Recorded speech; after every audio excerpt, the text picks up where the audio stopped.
नमस्कार, कार्यक्रम सवाल जवाफमा तपाईलाई हार्दिक स्वागत छ। कार्यक्रमको साथमा उपस्थित छु म सञ्जीव र यति बेला प्राविधिक मित्र द्वय हुनुहुन्छ अनिशजी र बुकेशजी। कार्यक्रम सवाल जवाफ image FM 97.9, image news FM 103.6 megahertz का साथै पश्चिमाञ्चलको लोकप्रिय एफएम रेडियो शालिग्राम 100.6 कुस्मा पर्वत, रेडियो हाम्रो पाइला एफएम 91.6 जाजरकोट र जनमुखी एफएम 97 बझाङबाट पनि यति बेला तपाई यो कार्यक्रम सुनिरहनु भएको छ। साथसाथै मुलुकका अन्य केही एफएम रेडियो स्टेशनबाट र यदि इन्टरनेटको सुविधा छ भने विश्वको कुनै पनि कुनाबाट यो कार्यक्रम यहाँले यति बेला प्रत्यक्ष रूपमा सुनिरहनु भएको छ। कार्यक्रम सवाल जवाफमा हामीले समसामयिक विषयमा कुराकानी गर्छौं, सवाल गर्छौं, हाम्रा अतिथिले जवाफ दिनुहुन्छ र त्यस्तै गरिकन हामीले टेलिफोनबाट केही हाम्रा श्रोताका हामीले केही प्रश्नहरू पनि टिप्ने गरेका छौं र ती प्रश्नको उत्तर पनि हाम्रा अतिथिले दिने गर्नुभएको छ र हामीले हाम्रो स्टुडियोको टेलिफोन नम्बर 400652 छ 400652 छ। यो टेलिफोन नम्बर आज पनि हामीले यसैलाई ओपन गर्नेछौं र आजका हाम्रा अतिथि हुनुहुन्छ अहिलेको वर्तमान राष्ट्रिय राजनीति र निर्वाचनले प्राप्त यो म्यान्डेट के हो, यसै विषयमा कुराकानी गर्नका लागि आजका हाम्रा अतिथि हुनुहुन्छ विश्लेषक डाक्टर लोकराज बराल। डाक्टर बराल यति बेला हामीसँग टेलिफोन सम्पर्कमा हुनुहुन्छ, उहाँलाई म स्वागत गर्छु। डाक्टर बराल, हजुर, यहाँलाई कार्यक्रममा स्वागत छ। धन्यवाद छ। डाक्टर बराल, अहिले यो जसरी मत परिणामहरू आयो, जसरी वाम गठबन्धनको पक्षमा जुन किसिमले मतहरू आएका छन्, अथवा समग्र यो मत परिणामले अहिलेको यो म्यान्डेटलाई के भन्न सकिन्छ? अहिलेको यो म्यान्डेट के हो? साम्यवाद हो, राष्ट्रवाद हो या अरू कुनै वाद हो? तपाईलाई के लाग्छ? यो साम्यवाद त हुँदै होइन, किनभने साम्यवादको स्वभाव एउटा हँसिया हतौडा त्यो झण्डा बाहेक पार्टी एमाले र माओवादीको ती झण्डा बाहेक अरू केही पनि छैनन्। त्यसमा साम्यवाद केही पनि देखिँदैन, त्यो पनि एउटा सिम्बोलिक हो। त्यसकारणले अहिलेको बहुदलीय लोकतान्त्रिक अभ्यासक्रममै दुईटै पार्टीले यो बहुमत पाएका छन्। एउटा त के भनेदेखि नेपाली कङ्ग्रेसको लामो इतिहास पनि भएको र धेरै वर्ष धेरै पटक सरकारमा पनि बसेको र यसले अलिकति आफ्ना प्रोग्रामहरू आफूले गरेको कामहरू जनता समक्ष पुर्याउन नसकेको, भन्न नसकेको, काम गरे पनि यसले आफ्नो कुरालाई राम्ररी जनतासँग पुर्याउन नसक्ने क्षमता नभएको, नेतृत्वको कमजोरी, सङ्गठनात्मक केही कमजोरी र एउटा जनताले एउटा परिवर्तन खोजेका थिए। स्थायित्व भइहाल्छ कि यो दुईटै दल मिल्दाखेरि स्थायित्व भएर नेपालको विकास पनि हुन्छ कि भनेर एउटा आशा गरेका छन्। त्यसकारणले यो अनि यो पार्टीले चाहिँ अलिकति नयाँ राष्ट्रवाद भनौँ, अलिकति यो विशेष गरी भारतले यसलाई योगदान पुर्याएको हो। यो नाकाबन्दीका दृष्टिकोणबाट त्यति बेला अलिकति एमालेका नेता ओलीजीले केही अडान राखेको भन्ने जनतालाई परेको र अरू कारणले गर्दाखेरि यो अहिले स्थायित्व र विकासका लागि दिँदाखेरि केही बिग्रिँदैन, आखिर कम्युनिस्ट त कोही पनि होइन भन्ने नै हो वास्तवमा। भनेपछि यो कुनै वाद होइन अहिलेको यो म्यान्डेट? मलाई केही वाद होइन, अलिकति तात्कालिक रूपमा यो क्षणिक रूपमा देखिएको राष्ट्रवादले केही योगदान दिएको, तर अरू चाहिँ स्थायित्व र विकासको मान्छे दिक्क भएका थिए। सरकार प्रधानमन्त्री चाहिँ 7 महिना 8 महिना 9 महिनामा पालो पालो गरी प्रधानमन्त्री बन्ने, 50-60 जनाको मन्त्रीमण्डल बन्ने, 66सम्म पनि पुग्ने। यसले गर्दा मान्छेहरूमा विकास केही पनि एउटा परियोजना सुरु हुन्छ, 10 वर्ष 8 वर्ष 5 वर्ष पनि सकिँदैन कहिल्यै, त्यसमा कसैको ध्यान जाँदैन र अस्तव्यस्तता केही पनि नहुने भएको हुनाले एउटा केही परिवर्तन भएर मुलुक अगाडि बढ्छ कि भन्ने एउटा आशाले पनि यो भएको हो। डाक्टर बराल, अब भनेपछि यो कुनै वाद भएन। एउटा यहाँले भने जस्तै सधैँ अस्थायी सरकार हुने, कुनै एउटा परियोजना पनि पूर्ण रूपमा चाहिँ कार्यान्वयन नहुने, विकासका कुराहरू थाँती राख्ने, खालि यो को सरकारमा जाने, कसले आलो पालो गरेर चलाउने, यसबाट दिक्क भएर नेपाली जनताहरूले मतदाताहरूले चाहिँ मतदान गरे र आशा गरे भन्नुभयो। अब यहाँलाई के लाग्छ अहिले जसरी यो वाम गठबन्धनका लागि चाहिँ पार्टी एकता संयोजन समिति भनेर बनाइएको छ र सरकार निर्माण, पार्टी एकताका कुराहरू पनि फेरि सँगसँगै जोडिएर आएका छन्, कानुनका कुराहरू पनि सँगसँगै जोडिएर आएका छन्, यसले के इन्डिकेट गरिरहेको छ? यसले के सङ्केत गरिरहेको छ? अब एउटा पार्टी एकीकरण हुन्छ हुँदैन भन्न चाहिँ अहिले हामी आश्वस्त हुने त्यति बेला भएको छैन। यो एउटा पहिले त दुईटा पार्टी अलग अलगै रूपमा आफ्नो परिचय लिएर नै चुनावमा भाग लिए। माओवादी केन्द्र र एमाले र दुईटैले अहिले पनि दुईटै पार्टीको रूपमा उनीहरू अलग अलगै भोट पाएको देखाइएको छ। अब पछि गएर अब यो एकैपल्ट अहिले यो चाहिँ एकीकरण हुन्छ भन्ने कुरामा चाहिँ अब भयो भने उहाँहरूको कुरा हो, कति पुग्छ थाहा छैन, तर अहिले नै हुन्छ भन्न चाहिँ सकिँदैन। एकीकरण चाहिँ सरकारसम्म अहिले बन्छ, अब किनभने अहिले 1-1.5 वर्षसम्म 2 वर्षसम्म त अब सरकार बन्छ, त्यसले कता पुर्याउँछ त्यो टिक्छ टिक्दैन अहिले भन्ने अवस्था छैन। अब यो सरकार निर्माणको कुरै गरिरहँदाखेरिमा पनि अब यो राष्ट्रिय सभा सदस्यको निर्वाचनका कुरा पनि अगाडि आएका छन् होइन। अब राष्ट्रिय सभामा चाहिँ आफ्नो पार्टीको प्रतिनिधित्व चाहिँ कसरी बढाउने भन्नेमा पनि अलिकता रस्साकसी देखिन्छ दलहरूमा। र अब राष्ट्रपतिज्यूले चाहिँ प्रधानमन्त्रीज्यूलाई भनिसक्नु भएको छ कि यो अध्यादेश चाहिँ तपाईहरू पहिला सहमति गर्नुहोस्, होइन भने म फर्काइदिन्छु पनि भनिरहनु भएको छ। अब राष्ट्रिय सभाको निर्वाचन चाहिँ सम्पन्न नगरिकन फेरि नयाँ सरकार बन्न पनि कानुनी अडचन छ भन्ने पनि भनिरहेको छ। भनेपछि त फेरि पनि त राजनीतिक सहमतिका आवश्यकताहरू, यसका छलफलहरूका आवश्यकताहरू, यी विभिन्न कुरा त जोडिएर आयो नि त डाक्टर बराल, होइन? होइन, अब यो एउटा सरकार बन्ने चाहिँ विशेष गरी प्रधानमन्त्रीको चाहिँ अब तल्लो सदनबाट अहिलेको प्रतिनिधि सभाबाट हुने हो होइन। अब त्योबाट बन्दाखेरि सरकार बन्न त त्यसले अडचन नहुनु पर्ने हो। अब राष्ट्रिय सभा बन्ने अब केही अब उहाँहरूको टेक्निकल कुरा, उहाँहरूको आफ्नो बार्गेनिङ चलिरहेछ। एउटा चाहिँ एकल सङ्क्रमणकाल के अरे भन्ने चाहिँ एउटा चाहिँ सोझै अरू सरह चाहिँ पहिले जसरी नै राष्ट्रिय सभा बनाऊ भन्ने अहिले एमालेहरूको माओवादी केन्द्रको कुरा छ होइन। अनि काङ्ग्रेसकाहरूले अहिले पछाडि गएर चाहिँ यो होइन एकल के सङ्क्रमण के भन्छ नि त्यो सिङ्गल ट्रान्सफरेबल भोट, एकल सङ्क्रमणीय आधारमा त्यो गरेर चाहिँ त्यसरी गरौँ भन्ने छ। अब आफ्नो उहाँहरूको चाहिँ दलगत स्वार्थ त्यसमा होला, तर सरकारै बनाउन त त्यसले त रोक्छ जस्तो त लाग्दैन। जस्तो यहाँले भन्नुभयो राष्ट्रिय सभामा जो निर्वाचित भएर आउँछन् त्यो एउटा पाटो भयो, तर सरकार निर्माणको कुरा गर्दै गर्दा त्यहाँनिर समानुपातिक जो सांसद भएर आउनुहुन्छ उहाँहरूको चाहिँ त्यहाँ अनिवार्य उपस्थिति रहन्छ र समानुपातिकको परिणाम घोषणा गर्न चाहिँ राष्ट्रिय सभामा महिला कोटालाई हेरेर मात्रै चाहिँ समानुपातिकमा चाहिँ मिलाउनु पर्ने अवस्था आएकोले चाहिँ समानुपातिकको परिणाम नै घोषणा गर्न चाहिँ निर्वाचन आयोगलाई चाहिँ गाह्रो भयो भन्ने खालका कुराहरू पनि आएका छन्। अब यो टेक्निकल कुराहरू भएको छ, उहाँले त्यसलाई फुकाउनु होला, तर मेरो विचारले सरकारै अहिले बनाउनु, किनभने एउटा म्यान्डेट त पाइसक्यो र सरकार बनाउने आधार चाहिँ अहिलेको संविधानले चाहिँ विशेष गरी तल्लो सदन प्रतिनिधि सभालाई नै भएको हुनाले सरकार गठन हुँदै गर्छ, उता चाहिँ त्यो प्रक्रियागत कुरा पनि हुँदै गर्छ भन्ने कुरामा चाहिँ उहाँहरूको अब कति दिनसम्म चाहिँ यो कुरा मिल्ने नमिल्ने कति दिन हो यो, किन दुईटा कुरा आएको छ, एउटा यही सोझै गर्ने कि अर्को त्यही सिङ्गल ट्रान्सफरेबल भोट गर्ने भन्ने कुरामा। त्यस कारणले अब यो टेक्निकल कुरा भयो अलिकति, यो चाँडै मिलाए झन् राम्रो आज भोलि नै, किनभने यो रिजल्ट हुनु जेलसम्म मिलाउन सके हुने हो। अब मिल्ला बिस्तारै, नमिलाइ त यो अगाडि बढ्नै सक्दैन। डाक्टर बराल, अब यो मत परिणामलाई हेर्दाखेरि अब जसले बढी मत प्राप्त गर्नुभएको छ ती दलले र कम मत प्राप्त गर्ने दलहरूलाई यो अहिलेको मत परिणामलाई बुझेर कसरी अगाडि बढ्नु पर्ला? अब हेर्नु, लोकतन्त्रमा म्यान्डेट हो, उहाँले बहुमत, अब एउटै पार्टीको बहुमत त अहिले पनि पुग्ला जस्तो लाग्दैन।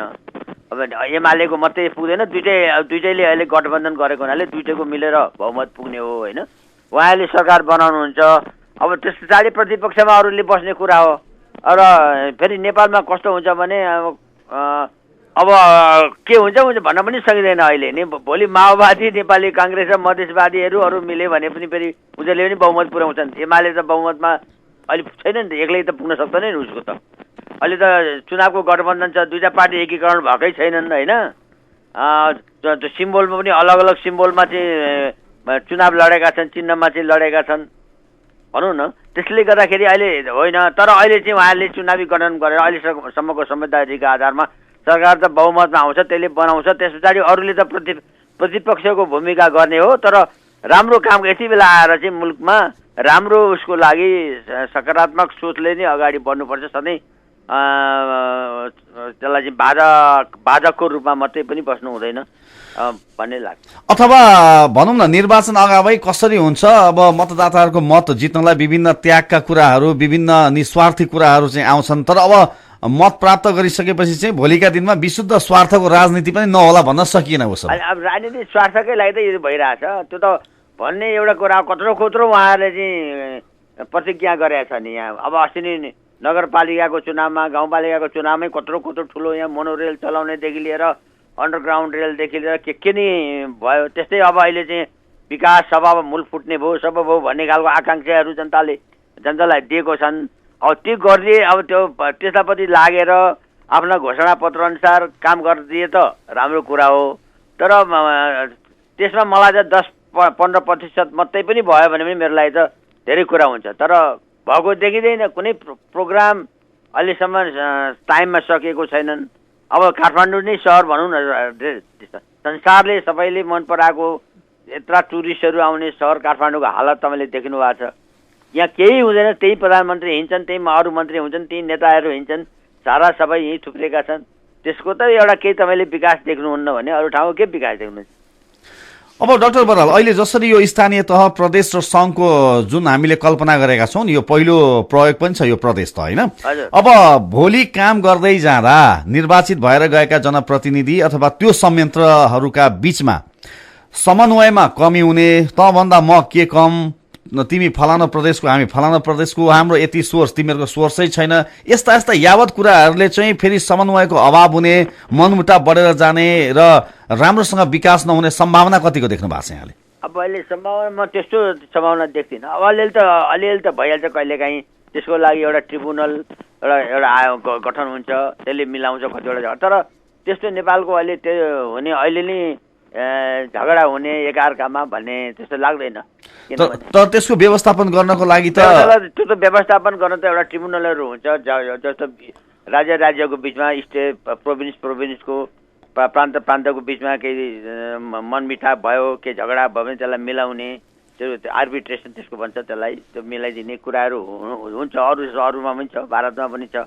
जस्तो पानीको बारेमा कहिलेकाहीँ झगडा हुन्छ, नदी नालाका बारेमा हुन्छन्, अरू स्रोतको बारेमा हुन्छ। त्यस कारणले यस्तो कुराहरू त भइरहने कुरा हुन्, सधैँ आइरहने, यो जीवनमा सामान्य रूपमा आइरहन्छन् यस्ता समस्याहरू। अब त्यसलाई मेट्दै जानुपर्छ। डाक्टर बराल, अहिले जसरी अब यो अलिकता चाहिँ भनौँ न, अब मन्त्रीहरूका कुरा, मन्त्रालयका कुराहरू पनि अहिले जसरी आएको छ नि कुराहरू, जस्तो प्रदेशमा 7वटा मन्त्रालय, सङ्घमा चाहिँ बढीमा 25 भनिएको छ र यो 25मा पनि फेरि घटाएर चाहिँ 15वटा मन्त्रालय बनाउनु पर्छ भनेर पनि मन्त्री परिषदको प्रशासन समितिमा चाहिँ अहिले पनि त्यो मुद्दा चाहिँ विचाराधीन रहेको अवस्था छ। समग्रमा देशमा एकदमै उपयुक्त हुने अवस्था चाहिँ कसरी रहला यहाँलाई के लाग्छ? उपयुक्त हुने भने त भएसक्दो 15 र 7 भएकै राम्रो हो। तर 25 हुँदा पनि ठुलो ठिकै हो। किनभने अब यहाँ मैले त्यो मन्त्रालयको हेर्दाखेरि धेरैलाई जोडेको छ। 2-3वटा 4वटा मन्त्रालयलाई एउटै बनाएको छ, आपूर्ति मन्त्रालय, उद्योग वाणिज्य फलानु भन्ने। त्यस कारणले 25 समय भए पनि केही छैन। तर 25 भन्दा बढाउनु भएन। किनभने अहिलेसम्मको हाम्रो त्यसले गर्दा पनि मान्छेमा वितृष्णा, अलिकति मान्छेलाई असन्तुष्टि, आफू मात्रै खानपानमा मात्रै लाग्छन्, खालि कुर्सी बचाउनलाई भर्न। अब त्यो चाहिँ हुनु भएन। मुख्य कुरा अबको एजेन्डा भनेको लोकतन्त्रलाई सुदृढ गर्ने र विकासलाई तीव्रता दिने, यही कुरा हुन् अहिले। डाक्टर बराल, हामीले केही श्रोताका प्रश्नहरू पनि टिप्ने गरेका छौँ। यहाँ एकजना श्रोताले हामीलाई प्रश्न टिपाउनु भएको छ, तपाईँबाट उत्तरको आशा राख्नु भएको छ। विष्णुराज पाण्डे हुनुहुन्छ, उहाँ काठमाडौँ भन्नुभएको छ। उहाँले प्रोफेसर भनेर टिपाउनु भएको छ। चुनावपछि अब कङ्ग्रेसको भविष्य कतातिर जाला डाक्टर बराल, यहाँलाई के लाग्छ भनेर प्रश्न टिपाउनु भएको छ, के भन्नुहुन्छ? अब कङ्ग्रेसको एउटा ठुलो भने एउटा जेवल भन्छ, मणि भनौँ न, कङ्ग्रेस मणि भने यो लोकतान्त्रिक पार्टी हो। आज नेपाली कङ्ग्रेसकै सिद्धान्तकै सबै कम्युनिस्ट भन्नेहरू पनि चाहे नक्सलपन्थीबाट आएका हुन्, चाहे माओवादीबाट आएका हुन्, चाहे जहाँबाट आएका हुन्, आज नेपाली कङ्ग्रेसकै सिद्धान्त हो लोकतान्त्रिक भनेर, बहुदलीय व्यवस्था लोकतन्त्र भनेको उसको त्यो हो। त्यस कारणले नेपाली कङ्ग्रेसको केही पनि भएको छैन। खालि एउटा नेतृत्वको कमजोरी, सङ्गठनात्मक एकदम कमजोरी र उहाँहरू ज्यादै एउटा अरूको कमजोरीमा मात्रै आफूले फाइदा उठाउने, आफ्नो बुताले आफ्नो खुट्टाले चाहिँ टेक्ने कोसिस नगर्ने, यत्रो ठुलो पार्टी, यत्रो जनताले मन पराएको पार्टी, यो लोकतान्त्रिक पार्टी, पुरानो पार्टी हो। यसकै नेतृत्वमा कता परिवर्तनहरू भए, गणतन्त्रसम्म ल्याउने कुरामा पनि यसले साथ दिएको छ र पहिले पनि दिएको छ। त्यस कारणले यसमा नेतृत्व अलिकति युवा पिँढीले पनि युवा मात्रै भनेर पनि हुँदैन, परिपक्व मान्छेले पनि प्रगति अगाडि के अरे गतिशील नेतृत्व दिन सक्छ। तर अहिलेको नेतृत्वहरूको गराई सोचाइ जुन छ यो खालकोले अब टिक्न गाह्रो हुन्छ। अब त प्रतिस्पर्धामा जानु पर्यो, अब सङ्गठनात्मक स्वरूप बलियो बनाउनु पर्यो, तलदेखि ग्रामीण स्तर र वडा अध्यक्षदेखि माथिसम्म तहदेखि माथिसम्म चाहिँ सङ्गठनमा जानु पर्यो, जनमुखी कार्यक्रमहरू लानु पर्यो, प्रगतिशील तिमीबाट भन्दा हामी कम प्रगतिशील छैनौँ, हामी कम जनमुखी छैनौँ भन्नु पर्यो उनीहरूलाई अरूसँग प्रतिस्पर्धा गर्दा। त्यस कारणले यो कुराहरू गर्यो भने हुन्छ, होइन भने त अब अरूको कमजोरी, अरूको विभाजन, हिजो माओवादी र एमाले मिलेका थिएनन्, उनीहरूको विभाजनले फाइदा उठाए, सरकारमा गए मात्रै भनेर पुग्दैन। अब अर्थात् अहिले केही कांग्रेसीहरूले भन्ने गरेका छन् नि, हामीले प्राविधिक रूपमा चाहिँ हार्यौं, जनताबाट हारेका छैनौं भनिरहेका छन्। यो खालि चित्त बुझाउने बाटो मात्रै होला, चित्त बुझाउने मात्रै बाटो, हार्न त हारेकै हो नि। यत्रो म्यान्डेट आइसक्यो भनौँ न, त्यत्रो पार्टी होइन। अब अहिले नै अब समानुपातिकमा त अलिकति आएकै छैन हाम्रो भन्ने पनि यो खालि त्यो चित्त बुझाउने कुरा हो। आखिरी देशव्यापी रूपमा पूर्वदेखि पश्चिमसम्म त विभिन्न ठाउँमा त यो एक ठाउँमा मात्रै गरेको छैन, विभिन्नै ठाउँमै सबै ठाउँमा चाहिँ एउटा व्याप्त रूपमा चाहिँ उहाँहरू हार्नु भएको छ नि।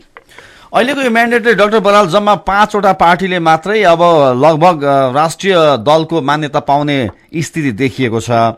यसले के हुन्छ, नेपालको राष्ट्रिय राजनीतिमा कस्तो असर गर्न सक्छ? के पनि असर गर्दैन, राम्रो भएको छ। यहाँ धेरै पार्टी भएर पनि के खालि मन्त्री हुनको लागि एउटा सिट आयो भने एकजना मन्त्री हुने, 50-60 सय पनि पुग्ने चलन थियो, त्यसले गर्दाखेरि भएको थियो। यो भएको राम्रो हो।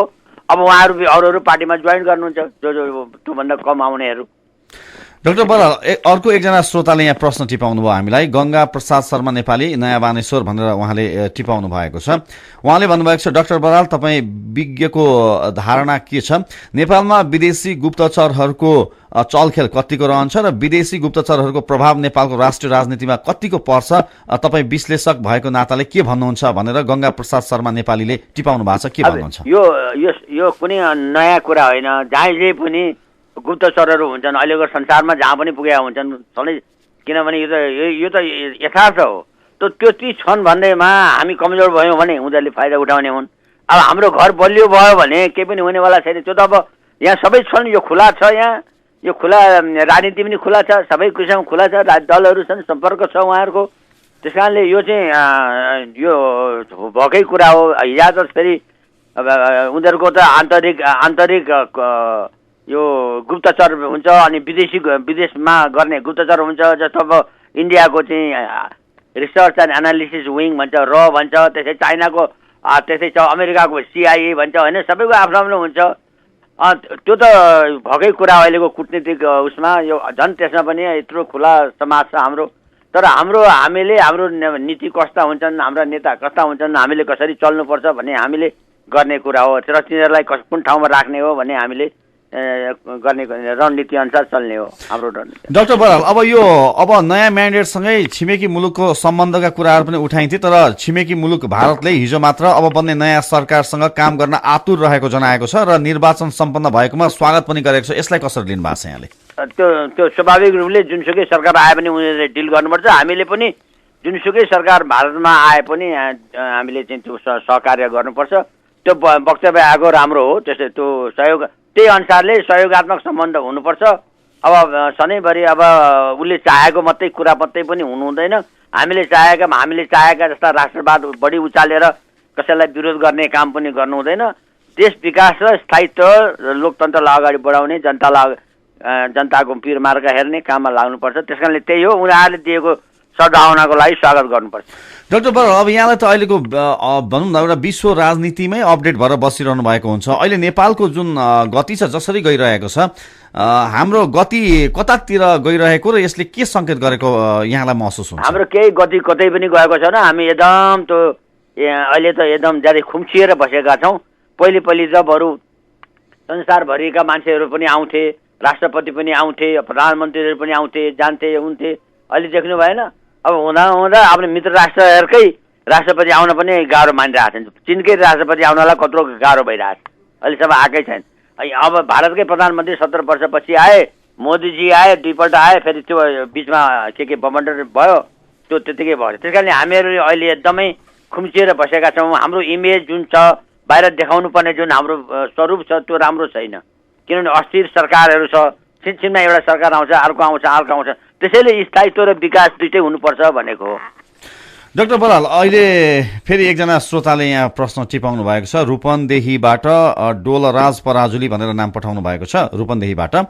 उहाँले भन्नुभएको छ कि निर्वाचन पछि पार्टीको चाहिँ बैठक पनि कङ्ग्रेसले बस्न सकेको छैन। कङ्ग्रेसका नेताहरूलाई अहिले आँखा जुदाएर हिँड्न गाह्रो भइरहेको बेलामा हुन चाहिँ यो फेरि दलसँग चाहिँ सम्बन्धित उहाँले प्रश्न राखिदिनु भएछ।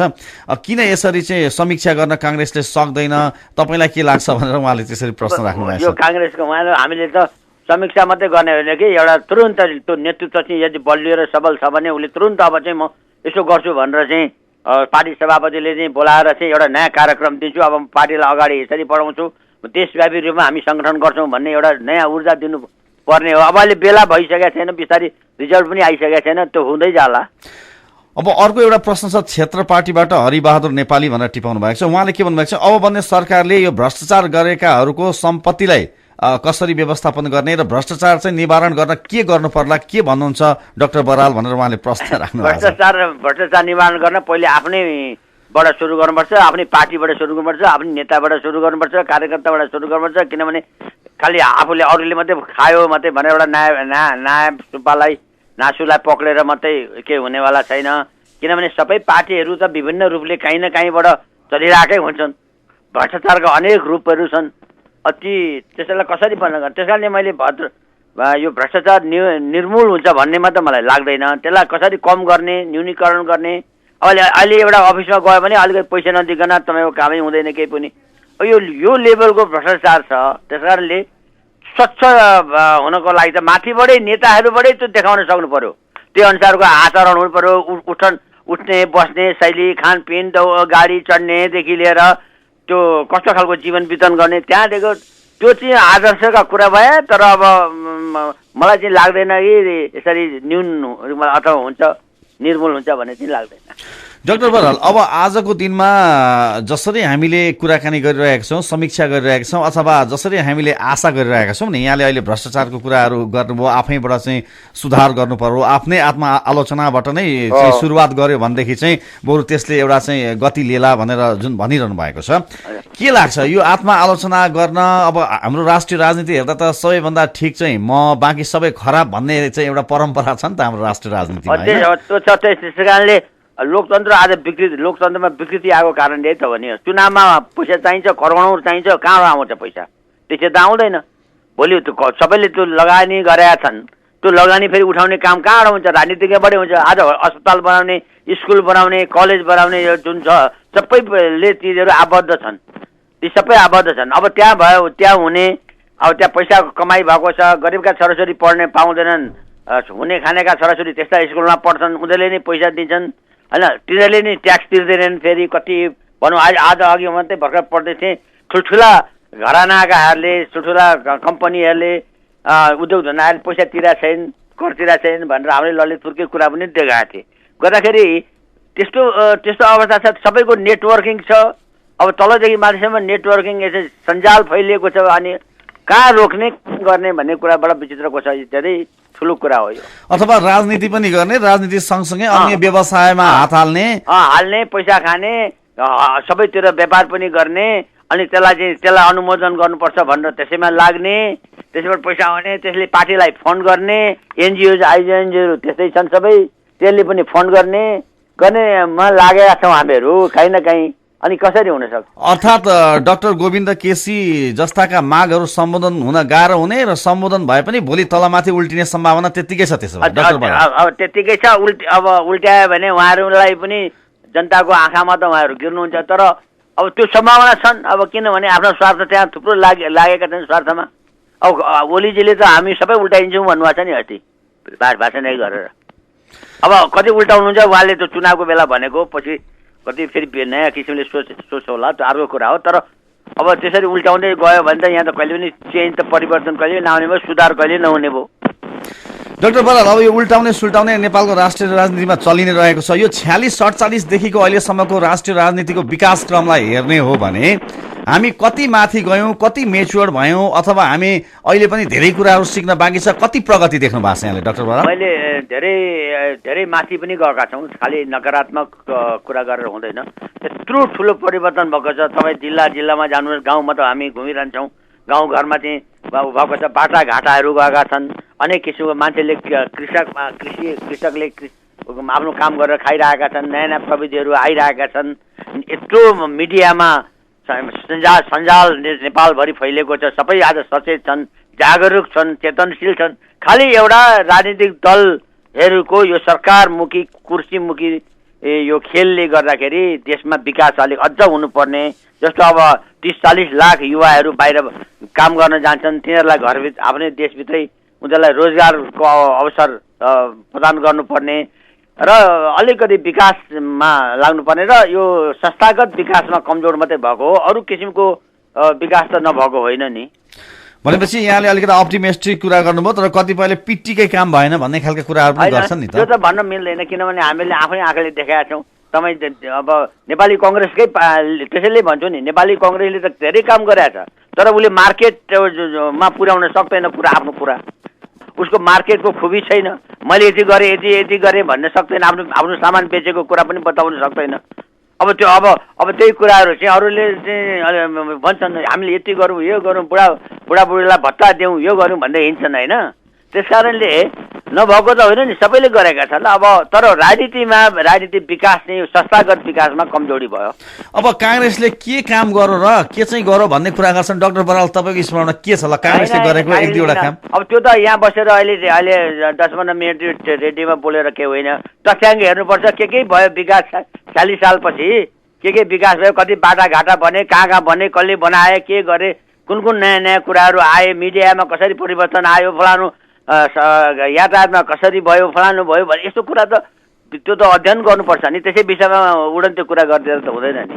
तर केही कामहरू भएका छन् भन्ने कुरामा तपाईँ होइन, काम नभएको होइन नि, काम त धेरै ठुल्ठुला भएका छन्, तर त्यो भए पनि त्यसको प्रचार भएन क्या। आज चाहिँ अब यसपालि नेपाली कङ्ग्रेसले केही नपाएर सर्वसत्तावाद लान आँट्यो, कम्युनिजम आयो, कसरी पताउँदैन त्यो कुरा।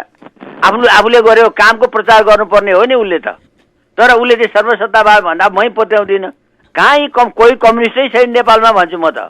15 सालमै चुनावमा भाग लिएर, बहुदलीय व्यवस्थामा भाग लिएर 4जना कम्युनिस्ट पार्टीका 4जना सदस्य थिए संसदमा। बहुदलीय जनवाद भन्ने कुरा त्यो मदन भण्डारीले त धेरै पछाडि ल्याएको।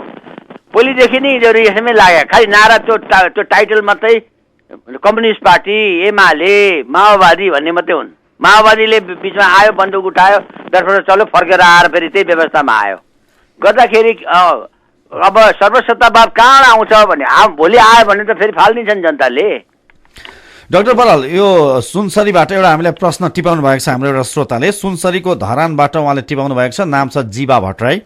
उहाँले भन्नुभएको छ, डाक्टर बराल, अहिलेसम्म जति पनि नेताहरू भ्रष्टाचारको मुद्दामा जेल परे, अघि भ्रष्टाचारको कुरा मैले सुन्न पाएँ, प्राय सबै कङ्ग्रेसी नै रहेका छन्। यसलाई के भन्नुहुन्छ, तपाईँको विश्लेषण के छ भनेर प्रश्न टिपाउनु भएको छ। डाक्टर बराल के भन्नुहुन्छ? कङ्ग्रेसी भ्रष्टाचार अरूले पक्रा खाएन होला, अरूले नगरेका छन् र कतिवटा के अरे रोयल नेपाल एयरलाइन्सको काण्डमा त्यो चाइना लागू गरेको कुराहरूमा छ। अब त्यो भ्रष्टाचारमा अब अहिले पनि त कति कङ्ग्रेसी पनि कति छुटिरहेका होलान्, अझै कङ्ग्रेसीले पनि भ्रष्टाचार गरेका होलान्, अरू एमालेका नेताले पनि गरेका होलान्। तर अब यहाँको त्यो आयोग नै अब त्यसले ध्यान नपुर्याएको होला, अब त्यसले चाहिँ अर्कै दृष्टिकोणले कसैलाई हेरेको होला। त्यस कारणले यो फलानाले गर्नु भनेर कोही हुनसक्छ, एक दुईजना बढी तलमाथि हुनसक्छ, अझै नपरेका हुन सक्छन् जालमा, अथवा दुधले नुहाएका कुनै पनि दलमा छैनन् भनेर हामीले बुझ्दा हो। पक्कै छैन नि, तपाईँ कुनै माओवादीमा पनि छैन, एमालेमा पनि छैन, काङ्ग्रेसमा पनि छैन, कसैमा पनि छैन। मौकाको खोजीमा सबै छन्। अब को कहाँ कति कसरी कति बेला कसलाई पक्रियो। अहिले पनि अब भ्रष्टाचारी भनेर घोषणा गरेकाहरू पनि अहिलेसम्म उम्किराखेकै छन्, कोर्टले केही गर्न सकेका छैन। डाक्टर बराल, अब अन्त्यमा हामीलाई यो बताइदिनुहोस्, अब समग्र परिस्थिति यस्तै भए हामीले समीक्षा गरौँ, अब देशको भविष्य उज्जवल हुनेमा कति आशावादी हुन सकिन्छ, समग्रमा हामीलाई बताइदिनुहोस्। अब नेपालको मैले हेर्दाखेरि चाहिँ धेरै जटिलता चाहिँ थपिँदै गएको छ। राजनीतिक जटिलता, आर्थिक जटिलता, सामाजिक जटिलता चाहिँ थपिएर गएको छ। त्यति सजिलो चाहिँ छैन। ट्रान्जिसन सकियो, सङ्क्रमण काल सकियो भन्छन्। नयाँ सङ्क्रमण कालमा हामी प्रवेश गर्दैछौँ। अब यो संहिताको कुरामा जाँदैछौँ। तलदेखि माथिसम्मलाई व्यवस्थापन गर्नुपर्ने कुरा छ। अब यही अहिले माग उठिरहेको छ मधेसकै या नाम जनजाति भनौँ न, ती कुराहरू आएका छन्। त्यस कारणले यो जटिलता, राजनीतिक कम्प्लेक्स भन्छ, जटिल हुँदै गएको राजनीतिलाई कसरी सुल्ट्याउँदै जाने भन्ने पनि कला सिक्नु परेको छ। भू राजनीतिक सक्रियता पनि त्यत्तिकै बढेको छ। त्यस कारणले यसलाई चाहिँ अब नयाँ किसिमले सोच्यौँ भने अब गाह्रो छ। तर अब कसरी चल्नुहुन्छ उहाँहरू, नेताहरू, विशेष गरी उनीहरूकै हातमा सबै कुरा भएको हुनाले, राजनीतिक दलमै ठुलो कुरा भएको हुनाले उनीहरूले कस्तो खालको चाहिँ व्यवस्थापन गर्छन् त्यसमा भर पर्छ। डाक्टर बराल, यहाँले हामीलाई समय दिनुभयो, हाम्रा श्रोताका प्रश्नको उत्तर र हाम्रा प्रश्नको उत्तर पनि दिनुभयो। यहाँलाई धेरै धेरै धन्यवाद छ। धन्यवाद। उहाँ हुन्थ्यो विश्लेषक डाक्टर लोकराज बराल र उहाँसँग हामीले कार्यक्रम सवाल जवाफमा आज हामीले कुराकानी गऱ्यौँ र उहाँले हाम्रा प्रश्नको, हाम्रो सवालको जवाफ उत्तर दिनुभयो भने त्यस्तै गरिकन हामीले केही श्रोताको प्रश्न पनि हामीले टिपोट गरेर चाहिँ उहाँलाई हामीले प्रश्न राखेका थियौँ र त्यसको पनि उहाँले उत्तर दिनुभयो। हस् त, प्राविधिक मित्र द्वय बुकेश र अनिस दुवैलाई धन्यवाद भन्दै कार्यक्रम सवाल जवाफबाट म सञ्जीव पनि बिदा हुन्छु। हामीलाई सुन्दै रहनुहोला। नमस्कार।